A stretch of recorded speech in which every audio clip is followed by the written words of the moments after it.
"We're modernizing operations," she announced to the entire team, her eyes never quite meeting mine. "Some positions are becoming redundant." My name is Darren Lee. For 17 years, I ran the automation systems at Velwin Manufacturing in Grand Rapids, Michigan. 17 years of calibrating machines, writing firmware, building systems nobody else understood. 17 years of making other people look good. "The transition will be immediate," Jessica continued, her voice carrying across our morning huddle. The factory floor hummed behind us, a sound I knew better than my own heartbeat. "We've contracted with Nexora Labs for our systems management going forward." I stood there, arms crossed, as 35 faces turned toward me.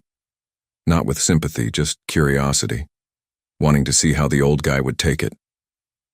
I nodded once and went back to my station, began unplugging my laptop, emptying my drawer of the coffee mug my daughter made me in 3rd grade, the spare reading glasses, the notebook filled with handwritten code sequences. The factory had changed management 3 times since I started. This was the first time they'd decided I wasn't necessary. No yelling, no arguing. I'd watched it happen to others over the years. Men who fought back and still ended up gone, just with less dignity. I wasn't going to give Jessica the satisfaction. She approached as I was packing the last of my things into a cardboard box. "Your severance package is generous," she said, sliding a folder across my desk. 2 months, plus your accrued vacation time." "Generous," I repeated. The folder stayed where she placed it. "Darren, try to understand. Your systems are, well, they're outdated. Nexora is implementing a complete digital transformation, cloud-based monitoring, machine learning algorithms. It's where manufacturing is headed." I zipped my laptop bag. "The calibration files, they'll reverse engineer whatever they need." She glanced at her watch. "Human resources needs to see you before you leave." I nodded and lifted my box. Jessica had been plant manager for 8 months, MBA from some prestigious university. Talked about efficiency metrics and optimization protocols like they were magic spells. Never once asked how our proprietary systems actually worked.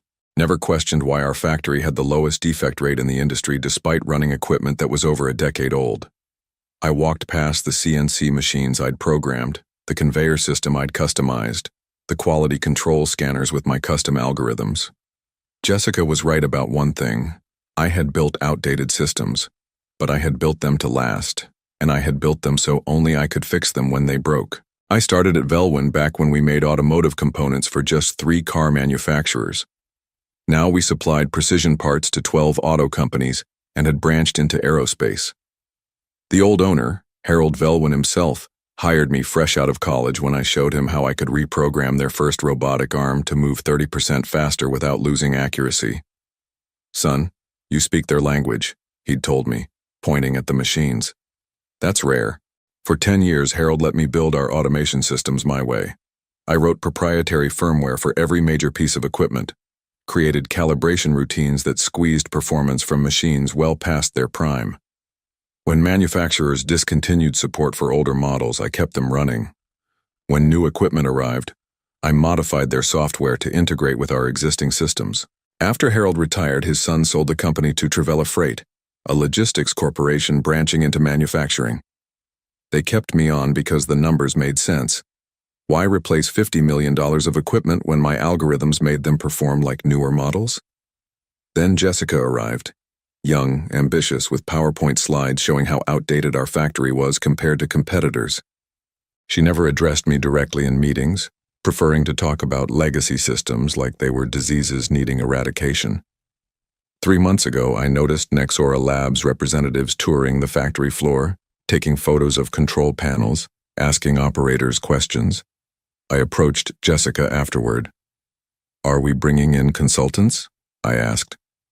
"Just exploring some optimization opportunities," she replied, tapping at her tablet.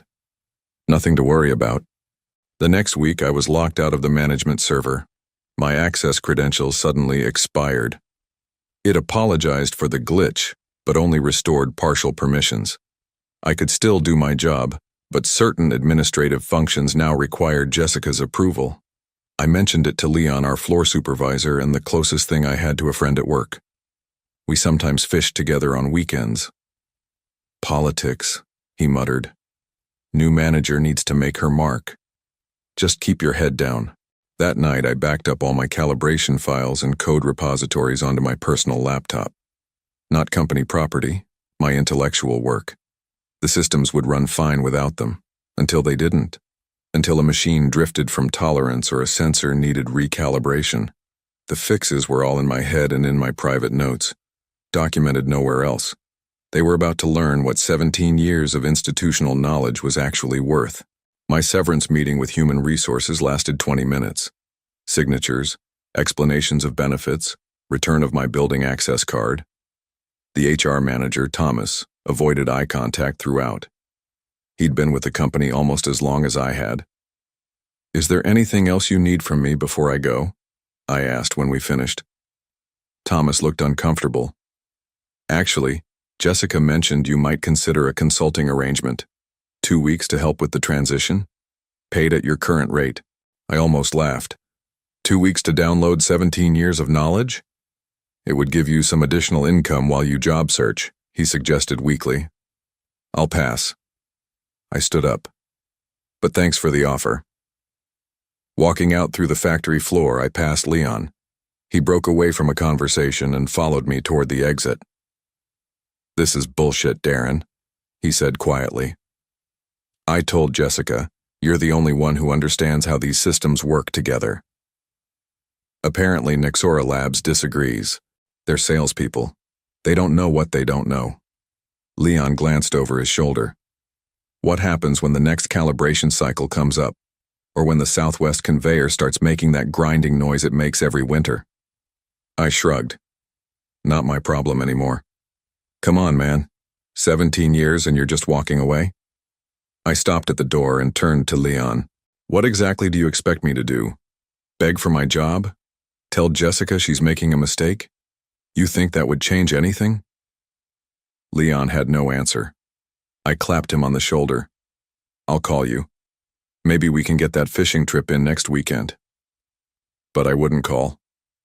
And deep down, I think Leon knew it. I drove home in silence. No radio, no calls, just the hum of tires on pavement. My house felt empty even though it was filled with 17 years of belongings. My daughter was away at college. My wife and I had divorced 3 years prior. I sat in my home office chair and opened my laptop. A notification appeared. Velwin Manufacturing VPN disconnected. That's when it really hit me. 17 years erased in a single workday. All the late nights solving production emergencies. All the weekends spent upgrading systems while the lines were down. The knowledge of every quirk and flaw in our equipment. The pride I took in our defect rates. Consistently the lowest among our competitors. All disposable according to Jessica. I opened my personal drive and looked at the backup files I'd made. Calibration parameters, custom firmware, troubleshooting manuals I'd written but never shared. I had no intention of using them against the company, but I also had no intention of handing them over. They'd made their choice. They'd have to live with the consequences. I closed the laptop, went to the kitchen, and opened a beer. For the first time in 17 years, I didn't have to worry about being on call for a factory emergency. I should have felt relieved. Instead, I felt a cold certainty settling in my chest. They would call, eventually. And when they did, I would decide what 17 years of loyalty was really worth. 3 weeks passed. I sent out resumes, took calls from recruiters, spent afternoons fishing. The severance checks arrived on schedule. I updated my LinkedIn profile and received condolences from former colleagues at other companies. No one from Velwin reached out, not even Leon. Until my phone rang on a Thursday afternoon, 6 weeks after my departure. "Darren, it's Jessica Barnes from Velwin Manufacturing." I let the silence stretch a beat too long. "Hello, Jessica. I hope you're doing well." Her voice had lost some of its confidence. "Listen, we're experiencing some issues with the Southwestern conveyor line and our team is having trouble diagnosing the problem. I was wondering if you might be available for a quick consultation." "What kind of issues?" "Random stoppages. Error codes that don't match any documentation. Production is down about 20% on that line. I closed my eyes. The southwestern conveyor. The one I'd warned maintenance about 3 months before my departure. The one that needed its controller firmware updated before winter. I see. And what does Nixora Labs say about it? A pause. They're still getting up to speed on some of our legacy systems. I'm sure they'll figure it out. I kept my tone neutral. After all, they're implementing a complete digital transformation. Jessica cleared her throat. Darren, I understand you might feel underappreciated. But this is affecting the whole team. People could lose shifts if we can't get this fixed. She was good, appealing to my loyalty to the floor workers. But I remembered how none of them had spoken up when I was escorted out. I'm available for consulting, I said finally. My rate is $300 per hour, 4-hour minimum, paid in advance, and I'll need a signed contract specifying the scope of work.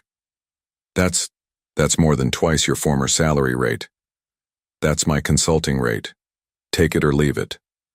Silence, then. I'll have to get approval. Can I call you back? Of course. She called back within the hour. They agreed to my terms. I drove to the factory the next morning, signed in as a visitor, and was escorted to the production floor. The southwestern conveyor sat idle, surrounded by Nixora technicians and frustrated operators. Leon spotted me and broke into a relieved smile. Thank God you're here. The problem took me exactly 27 minutes to diagnose. A firmware issue, just as I'd suspected. The solution would require accessing the calibration files I'd developed years ago. I'll need my laptop connected to the control system, I told Jessica, who had been hovering nearby. Of course, whatever you need. I connected my laptop and made a show of searching through folders, knowing exactly where the files were located. As I worked, I overheard 2 Nixora technicians whispering. Should have been documented somewhere. Complete mess, these legacy systems. I suppressed a smile. 45 minutes later, the conveyor hummed back to life. Operators returned to their stations. Jessica looked simultaneously relieved and uncomfortable. Thank you, Darren. I don't know what we would have done. Happy to help. I closed my laptop. Will there be anything else? Actually, she hesitated. We're having similar issues with the CNC machines in Bay 3. Random quality control failures, tolerances drifting. Could you take a look while you're here? I checked my watch. That would exceed our agreed scope of work. I'd need another contract. Her face tightened. Darren, be reasonable. You're already here. I am being reasonable. I'm treating this as the business arrangement you made it when you eliminated my position. I packed up my laptop. Email me if you want to set up another consultation. As I walked away, Leon fell into step beside me. It's not just the CNC machines, he said quietly. Everything's starting to fail. Quality control is catching defects daily. Returns from customers are up 30%. I nodded, but said nothing. They're in way over their heads, aren't they? Leon asked. Looks that way. Leon glanced around and lowered his voice. You saw this coming, didn't you? I met his eyes. I didn't have to see it coming, Leon. I built these systems. I know exactly what happens when they're not maintained properly. And you're going to make them pay for it. It wasn't a question, but I answered anyway. They already are. The calls became regular after that. Every week, sometimes twice, Jessica would reach out with another emergency. Each time I negotiated a new contract. Each time my rate increased slightly. Each time I fixed only the specific issue they hired me to address.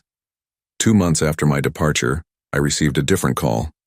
Mr. Lee, this is Andrew Keyes, Vice President of Operations at Trevella Freight.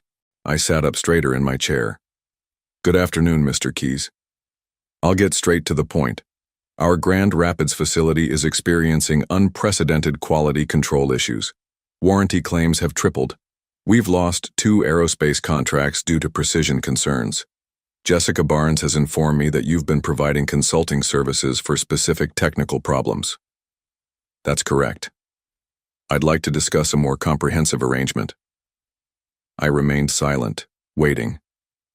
We'd like to bring you back as a contractor, 6 months, full-time, to resolve our current issues and properly document your knowledge of our systems. I see. I leaned back in my chair. And what happened to Nexora Labs? A pause. We're reevaluating that relationship. Translation: they were being shown the door. I allowed myself a small moment of satisfaction before responding. I appreciate the offer, Mr. Keys, but I'm currently in discussions with several other companies. My availability is limited. Name your price, he said bluntly. I named a figure that was 3 times my former salary. Keys didn't even hesitate. Fine, I'll have contracts drawn up today. 2 days later, I walked back into Velwin Manufacturing as a contractor. Jessica was nowhere to be seen. Leon informed me she'd been reassigned to another Trivella facility. As I reconnected my laptop to the main control systems, I discovered the extent of the damage. Nexora's attempts to reverse engineer my calibration procedures had corrupted key firmware. Their machine learning algorithms had drifted tolerances so far out of spec that nearly 30% of parts were failing final quality checks. But the most revealing discovery came when I accessed the management server. There, in a folder marked Strategic Plans, I found Jessica's original proposal to Trivella executives. It detailed how replacing me with Nexora Labs would save the company over $200,000 annually. It projected a temporary 3% increase in defect rates during transition, deemed acceptable for the cost savings. Jessica hadn't just eliminated my position to modernize. She'd sacrificed quality for cost-cutting, gambling that the systems I'd built were simple enough for anyone to maintain. She'd never bothered to understand what I actually did. I called Leon into my office and showed him the document. He whistled low. She was gunning for you from day one. Not just me, I replied. Quality, precision, everything this factory built its reputation on. So what's your plan? Fix everything and walk away again? I looked at him. No, I'm going to fix their systems. Then I'm going to make sure this never happens again. How? I smiled slightly. By making myself irreplaceable in a whole new way. That night I began designing a new factory management system. One that integrated all our existing equipment but with proper documentation, proper fail-safes, proper transparency. One that would show executives exactly what they were getting for their money. And one that would require my ongoing consultation to maintain, at my new contractor rates. They'd tried to replace me with algorithms. Now I would show them what 17 years of human experience was really worth. Over the next month, I methodically repaired every system in the factory. I started with the most critical production lines, the aerospace components, the high-precision automotive parts. I restored original calibration settings from my personal backups, updated firmware, and ran full diagnostics on every piece of equipment. Defect rates dropped immediately. Production speeds increased. The factory floor began to hum with its old efficiency. But I didn't stop there. Each night I continued building my new management system. I called it Veltech, officially for Velwin Electronic Tracking and Equipment Calibration. Unofficially, it was my insurance policy.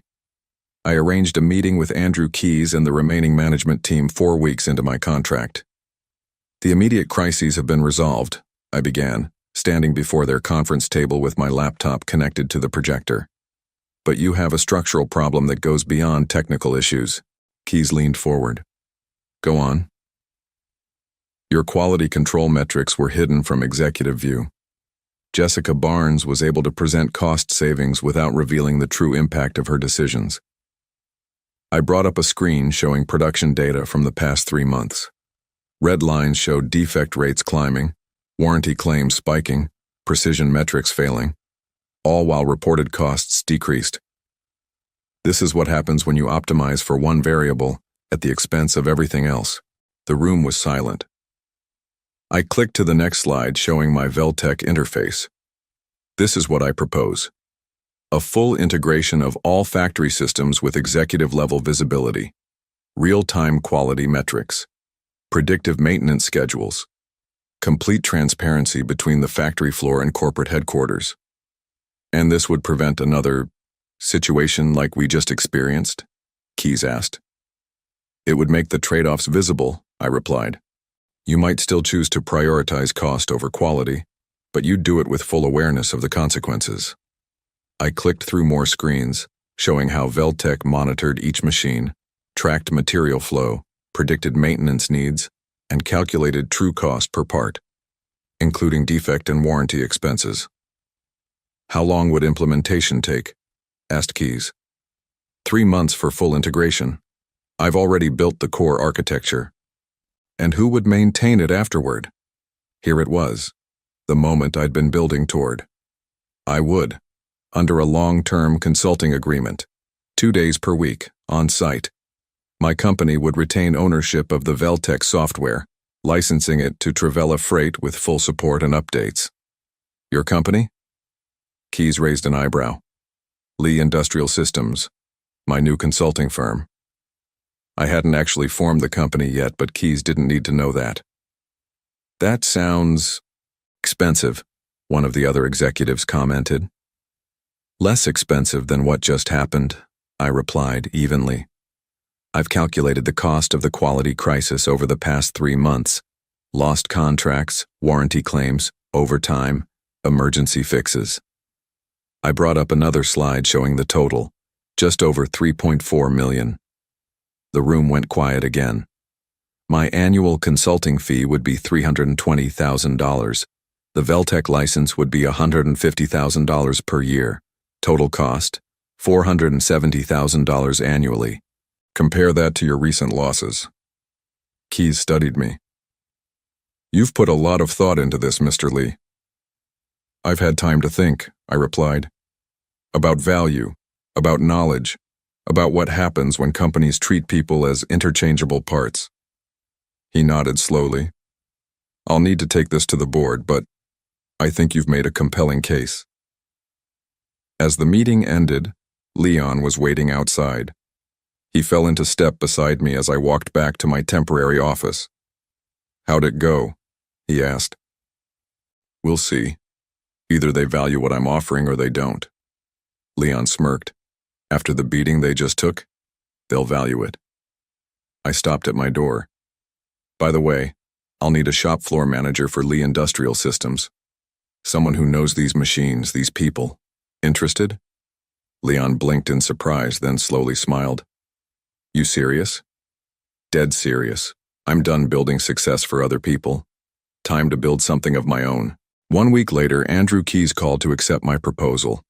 Not only for the Grand Rapids facility, but for all 6 of Travella's manufacturing plants.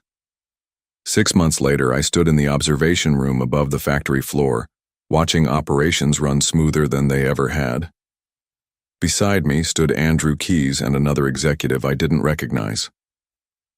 Darren, this is Patricia Winters, our new Chief Operations Officer, Keyes said. We shook hands. Impressive operation, Patricia said, gesturing toward the factory. Andrew tells me your Veltec system has revolutionized our visibility into manufacturing quality. It just makes visible what was always there, I replied. Well, it's caught the attention of our entire executive team, especially after what happened in Pittsburgh. I raised an eyebrow. Keyes looked uncomfortable. We implemented a similar modernization at our Pittsburgh facility, Patricia explained. With similarly disastrous results, but thanks to your system, we caught it before it became a full-blown crisis. I'm glad to hear that. There's something else you should know, Patricia continued. Jessica Barnes has been let go. I kept my expression neutral. I see. Not just relocated, Keyes added. Terminated, after we discovered she'd received consulting fees from Nexora Labs while working for us. A clear conflict of interest. So that was it. Jessica hadn't just been cutting costs to impress executives. She'd been getting kickbacks from Nexora. We've also instituted a new corporate policy, Patricia said. All cost-cutting initiatives must include quality impact assessments, and all technical systems must have proper knowledge transfer protocols. Sounds sensible, I replied. Patricia smiled. We're calling it the Lee Protocol, actually. Your Veltec system proved the value of institutional knowledge. I looked down at the factory floor, at Leon training new technicians, at operators working confidently with equipment they understood, at the quality metrics displayed on large screens throughout the facility, all running on my system, all generating revenue for Lee Industrial Systems. Thank you for that, I said quietly. It means more than you know. On a crisp autumn morning exactly 1 year after my termination, I stood in my new office in downtown Grand Rapids. Through the window I could see the Grand River, trees along its banks turning red and gold. The space housed 12 employees now, engineers, technicians, and support staff for Lee Industrial Systems. My phone buzzed with a message from Leon. Bay 4 upgrade complete, all systems green. I smiled.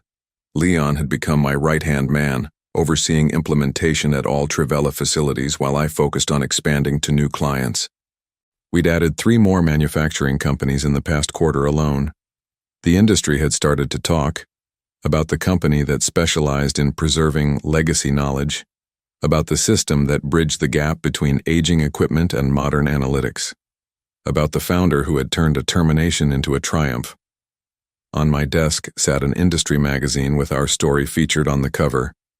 The Knowledge Gap, How Lee Industrial Systems is Saving Manufacturing Millions.